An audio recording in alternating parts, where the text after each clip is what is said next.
தமிழகத்தில் சட்டத்தினுடைய ஆட்சி நடக்கிறதா அல்லது சட்ட விரோதமான ஆட்சி நடக்கிறதா என்பது பெரும் கேள்விக்குறியாகி வருகிறது.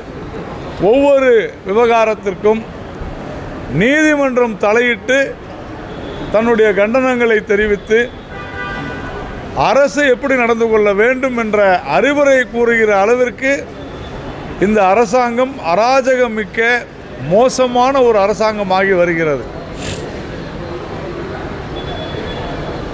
புத்தக கண்காட்சி ஒன்றினை தமிழக முதலமைச்சர் திரு மு.க. ஸ்டாலின் அவர்கள் திறந்து வைப்பதாக இருந்த சூழ்நிலையில் அந்த புத்தக கண்காட்சியில் நீதியரசர் திரு ஜி.ஆர். சுவாமிநாதன் அவர்களை தரக்குறைவாக பேசுகிற ஒரு விமர்சனம் செய்கிற ஒரு புத்தகத்தை வெளியிடுவோம் என்று அந்த புத்தக கண்காட்சியில் இருக்கக்கூடிய கடை எண் உட்பட குறிப்பிட்டு ஒரு சில இடதுசாரிகளை சேர்ந்தவர்கள் மிக மோசமான முறையில் பதிவிட்டிருந்தார்கள்.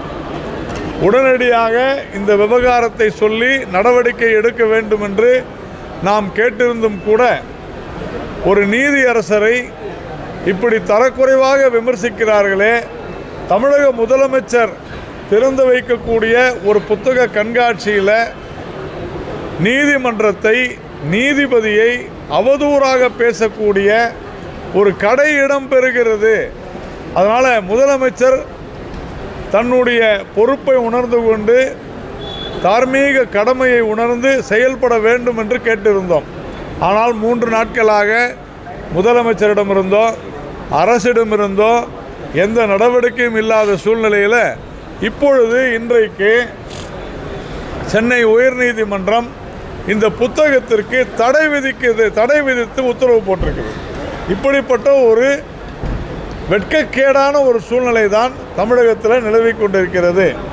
திருப்பரங்குன்றத்தில் 2 நபர் கொண்ட அமர்வு, நீதியரசர்கள் கொண்ட அமர்வு அந்த இடத்துல அங்கே தீபத்தை ஏற்ற வேண்டும், தீபத்தூணில் தீபத்தை ஏற்ற வேண்டும் என்று உத்தரவிட்டும் கூட இன்றைக்கு திராவிட மாடல் என்று சொல்லிக்கொள்கிற திராவிட முன்னேற்ற கழகத்தினுடைய ஆட்சியில் அதை செய்ய முடியாது என்று சொல்லுகிற அளவிற்கு ஒரு கேடுகெட்ட ஒரு ஆட்சியினை இன்று நாம் பார்த்து கொண்டிருக்கிறோம்.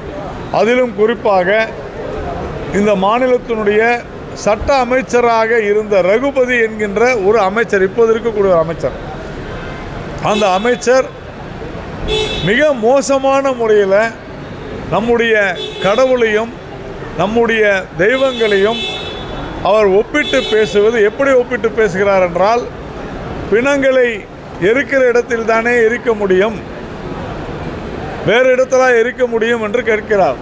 நாம் ஒரு பேச்சுக்கு ஒரு உதாரணத்திற்கு நம்மாலையும் கேட்க முடியும்.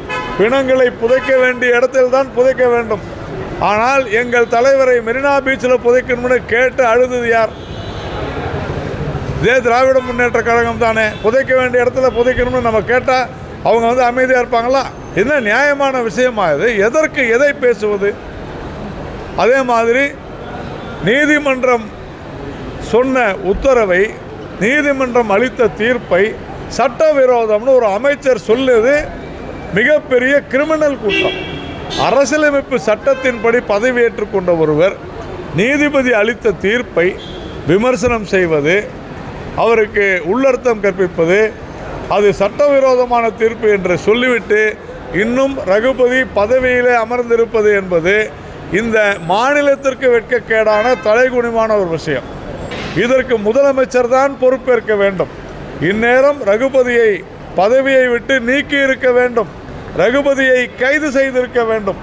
ஆனால் அதையெல்லாம் செய்யாமல் இருக்கிறார் முதலமைச்சர் மு.க. ஸ்டாலின் அவர்கள்.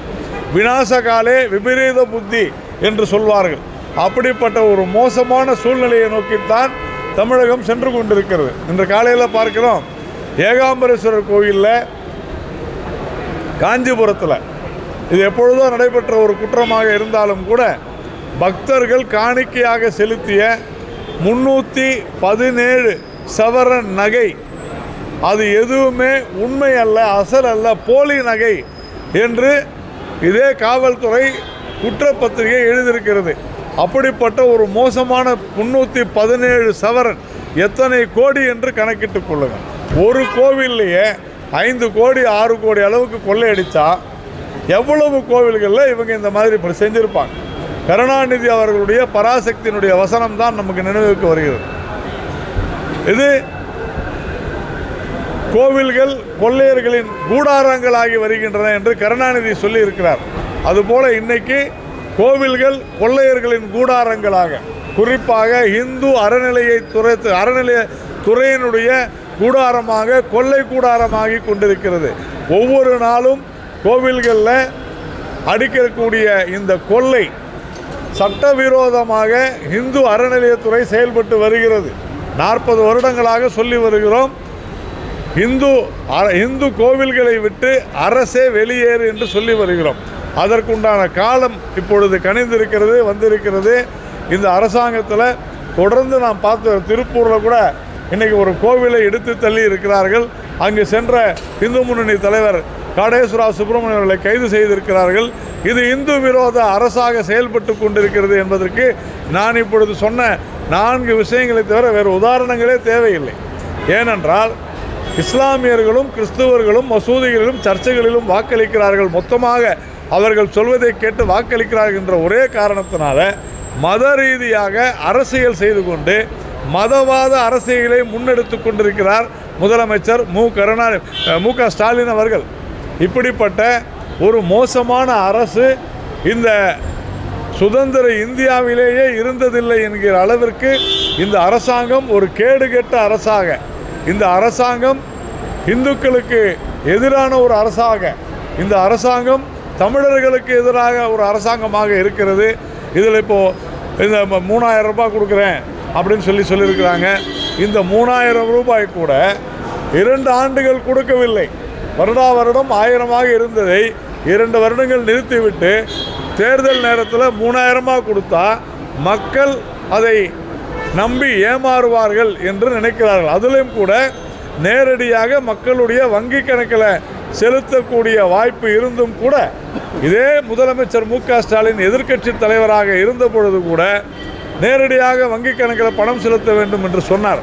ஆனால் இப்பொழுது அதை செய்யாமல் கட்சிக்காரர்கள் மூலம் கட்சிக்காரர்களிடத்தில் கொடுக்க வைப்பது என்பது மக்களை ஏமாற்றும் மோசடி செயல்.